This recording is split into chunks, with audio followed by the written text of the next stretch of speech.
2.5 సంవత్సరం అవుతుంది మా నాన్న చనిపోయి. కానీ మా డాడీ మాట్లాడే మాటలు, చిరునవ్వు, ఆయన సాంగ్స్ పాడుతుంటాడు, ఆ సాంగ్స్, ఇంకా ఇంట్లో తిరుగుతూ ఏదో ఒక పని చేస్తూ ఉండటం, ఇవన్నీ ఈ రోజు కూడా మా కళ్ళ ముందు అలాగే ఉన్నాయి. ఈ వీడియో మా నాన్న ఉన్నప్పుడు మా చెల్లి తీసింది. మా నాన్న మా చెల్లి కోసం స్వయంగా చెక్కతో మగ్గం వర్క్ స్టాండ్ తయారు చేసి ఇచ్చారు. ఈ వీడియోని బాగా తీయలేకపోయాం, కానీ ఏ ఒక్క చిన్న ముక్కైనా మాకెంతో జ్ఞాపకంగా మిగిలిపోవడానికి అలాగే పెట్టుకున్నాం. సో అదే మీ ముందుకి ఈ రోజు అయితే తీసుకొచ్చాను. ఒక్క నిమిషం కూడా కూర్చునేవాడు కాదు. ఎంత జ్వరం వచ్చినా, ఎంత వాన వచ్చినా, వరద వచ్చినా, హెల్త్ బాగాలేకపోయినా మా కోసం డ్యూటీకి వెళ్ళేవాడు.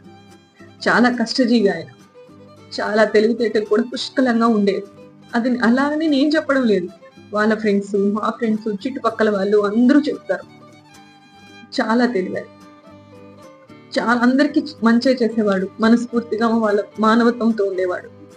మా నాన్న మెకానిక్ పని చేస్తాడు, టింకరింగ్, వెల్డింగ్, డ్రైవర్ పని చేస్తాడు, అన్ని ఆల్రౌండర్ అనమాట. ఇంట్లో కూడా ఏదైనా ఫ్రిడ్జ్, మిక్సీ, ఫ్యాన్ ఏదైనా సరే రిపేర్ అయినా కూడా దాన్ని అన్నిటినీ రెడీ చేసేవాడు.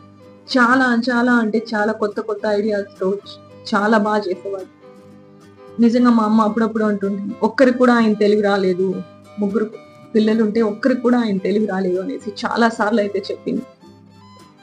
నిజంగా మా నాన్న అంటే నాకు చాలా ఇష్టం. ఇప్పుడు కూడా మా తమ్ముడు భార్య ప్రెగ్నెంట్, ఇప్పుడు 7th మంత్. మా నాన్న మళ్ళీ ఆమె గర్భంలో పుట్టి మా కోసం రావాలి, నా కోసం రావాలి అని మా ఇంట్లో అందరం హృదయపూర్వకంగా కోరుకుంటున్నాం. మీరు కూడా ఆశీర్వదించండి ప్లీజ్. ఇప్పుడు కూడా ఆయన్ని చూడాలనుంది, ఒక్కసారైనా చూడాలనుంది, ఆయన మాట వినాలనుంది. ఇంకా నా లైఫ్ లో నేను బతుకున్నంత వరకు మా నాన్న అయితే చూడలేదు. అదైతే ఇంకా ఇంకా చాలా బాధగా ఉంది నాకు. ఆ దేవుడు ఎందుకు అంత త్వరగా తీసుకెళ్తాడు? అంతకన్నా ఏజ్డ్ పర్సన్స్ చూస్తుంటే కూడా మా నాన్నని మాత్రం ఎందుకు అంత త్వరగా తీసుకెళ్లిపోయాడని చాలా సార్లు అనుకుంటున్నాను. ఆయన మాత్రం మంచిగా కదా చేశాడు, ఏం పాపం చేశాడు అంత త్వరగా తీసుకెళ్ళడానికి? నాకు మాట్లాడేదానికి కూడా మాటలు రావట్లేదు. Thanks for watching. By, take care.